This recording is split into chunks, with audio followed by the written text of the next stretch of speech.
नमस्कार। मैं कपिल एक बार फिर आपके सामने। जनाब, पिछले कुछ दिनों से सुन रहा हूं कि दुनिया में चांदी और सोने के भाव बढ़ गए और मैं बैठा हुआ सोच रहा हूं कि भैया वो कौन सा जमाना था जब सोने और चांदी के भाव गिरे हुए थे।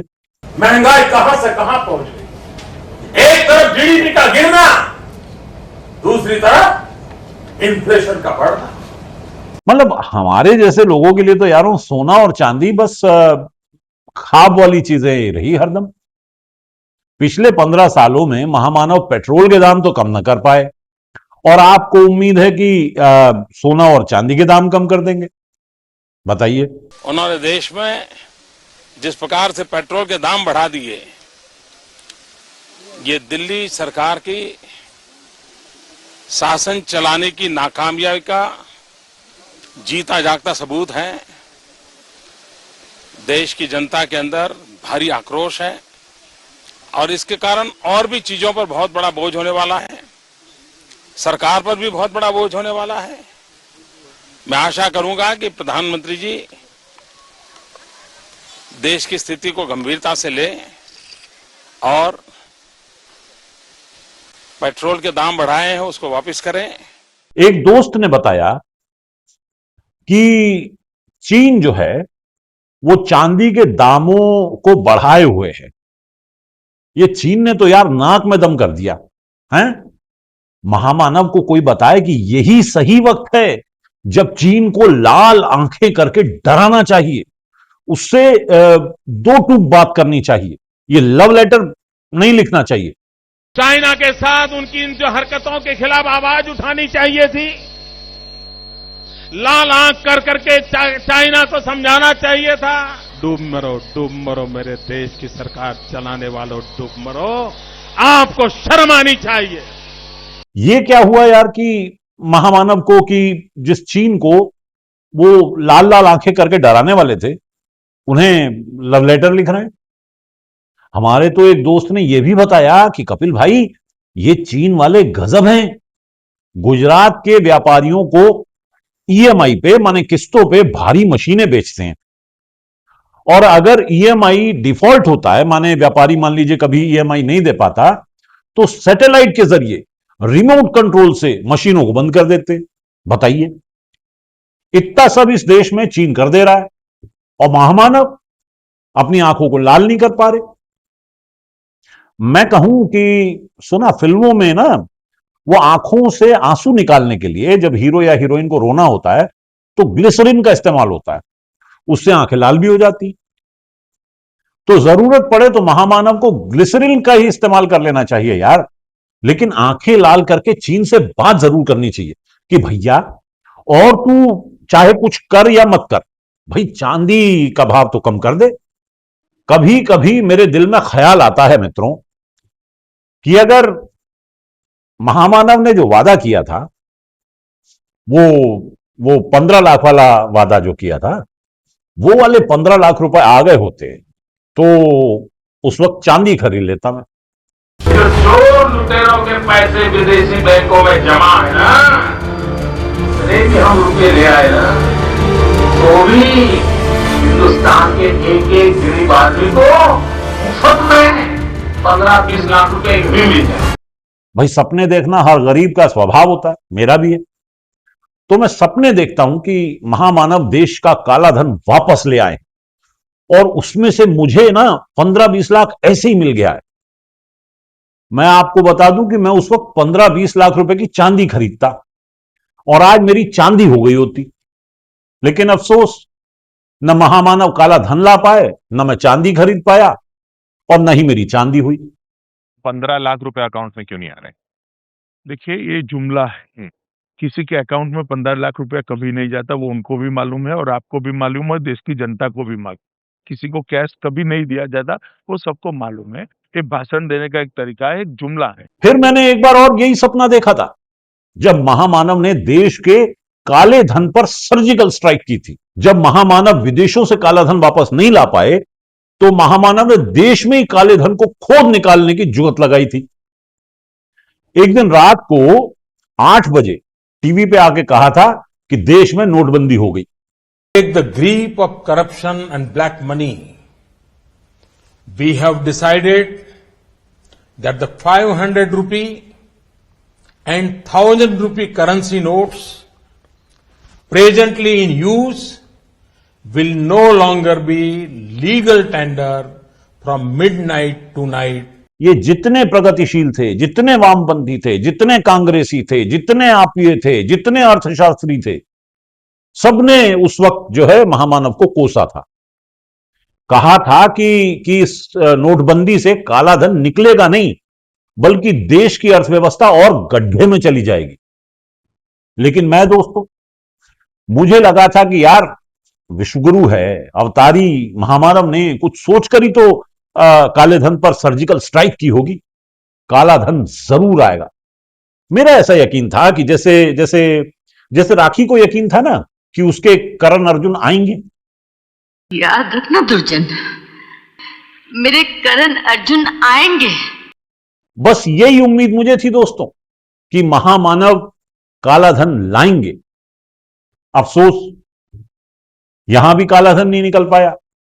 काले धन की तो छोड़िए, वो एक बहुत आधुनिक माने मॉडर्न वो नैनो चिप वाला 2000 का नोट आया था, महामानव नहीं निकाला था, काले धन पर चोट करने के लिए निकाला था। अभी तो मार्केट से वो 2000 का नोट भी गायब हो गया। मुझे तो 2000 का नोट देखे ही जमाना गुजर गया। तो ना खुदा ही मिला, ना विसाले सनम, ना इधर के रहे ना उधर के रहे। और इसी वजह से मैं उस वक्त भी चांदी खरीदने से चूक गया, वरना आज मेरी चांदी हो गई होती। देश में अभी चांदी की मारामारी चल रही है, सोने की भी चल रही है। भाव बिल्कुल पेट्रोल की तरह ऊपर जा रहा है। जैसे रुपए के मुकाबले डॉलर का भाव ऊपर जाता जा रहा है। लेकिन हम इसके लिए महामानव को दोष नहीं दे सकते। मैं चैलेंज करता हूं, जितने भी महामानव विरोधी हैं, वो एक भी भाषण दिखा दें महामानव का जिसमें वो कह रहे हो कि वो सोने या चांदी का भाव कम कर देंगे। ये ऐसे नहीं होता मित्रों। मैं शासन में बैठा हूं, मुझे मालूम है इस प्रकार से रुपया इतनी तेजी से गिर नहीं सकता। अरे ये नेपाल का रुपया नहीं गिरता है, बांग्लादेश की करेंसी नहीं गिरती है, पाकिस्तान की करेंसी नहीं गिरती, श्रीलंका की करेंसी नहीं गिरती। क्या कारण है हिंदुस्तान का रुपया पतला होता जा रहा है? ये जवाब देना पड़ेगा आपको। देश आपसे जवाब मांग रहा है। महामानव ने एक मशीन लगाने का वादा किया था जिसमें आलू डालने पे सोना निकलता था। ऐसा ही कुछ कुछ उन्होंने कहा था। आलू के लिए क्लस्टर बनाने का बीड़ा हमने उठाया है। जिसका मन करता है आलू से सोना बनाना, आलू से सोना बनाते हैं, आलू से सोना बनाना और देश को विदेशी मुद्रा। भागलपुर में तो पेड़ भी सोना उगलते हैं। लेकिन वहां भी उन्होंने सोने की तुलना आलू से नहीं की थी। यानी ये नहीं कहा था कि आलू की कीमत पर सोना मिलेगा, बल्कि इस बात की अब पूरी संभावना है कि आने वाले कुछ समय में हमें आलू सोने की कीमत पर मिलने लग जाएगा। मुझे पूरा यकीन है कि महामानव तब भी लोगों से थालियां बजवा लेंगे। रविवार को शाम को 5 बजे 5 मिनट तक ताली बजा करके, थाली बजा करके, घंटी बजा करके हम उनके प्रति अपनी कृतज्ञता व्यक्त करें। Participated in the event with a thunderous applause ahead of the 5 p.m. timing. या कम से कम अपने मोबाइल की टॉर्च तो जलवा ही लेंगे। यही जलवा है महामानव का।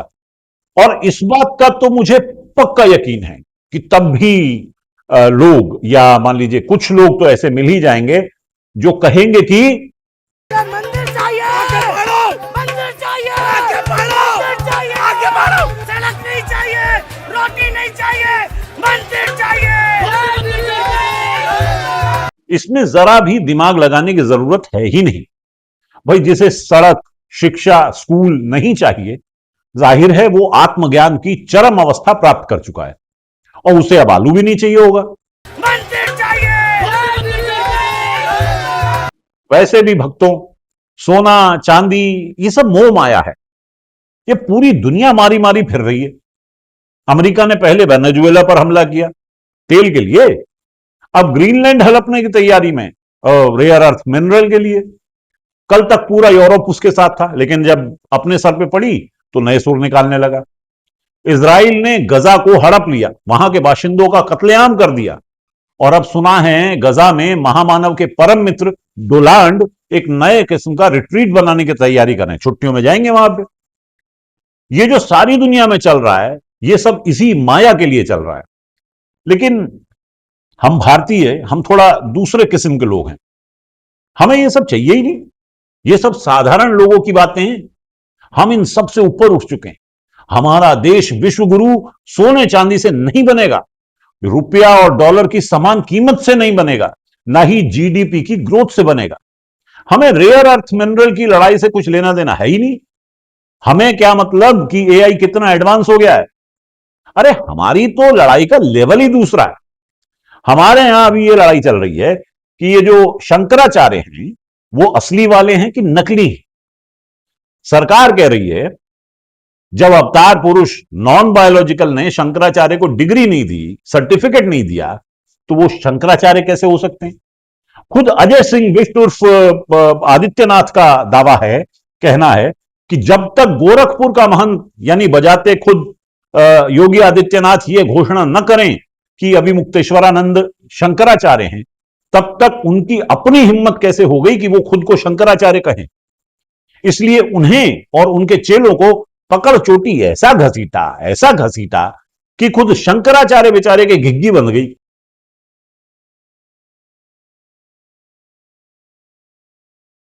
तो सारी दुनिया में सोने चांदी को लेकर भले ही तबाही मची हो, हमारी बात अलग है। हम तो इस मोह माया के चक्कर में न पड़ेंगे।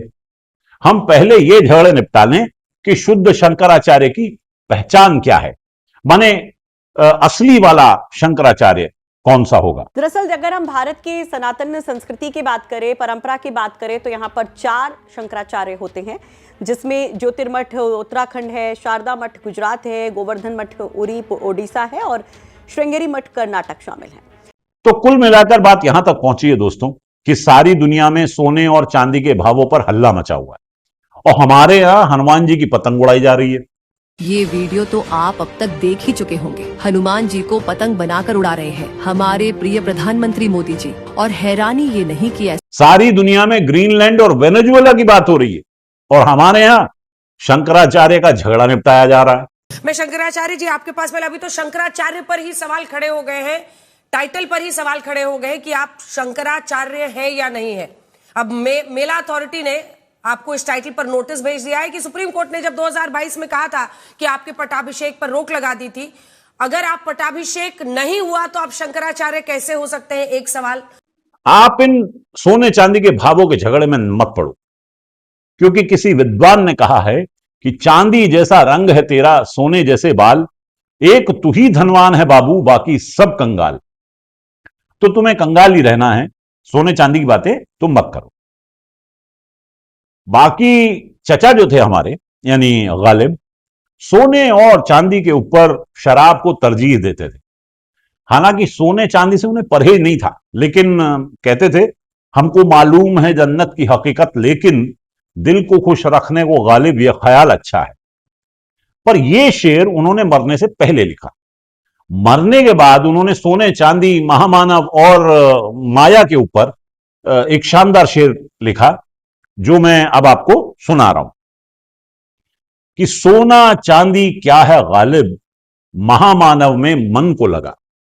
क्या खूब बात है।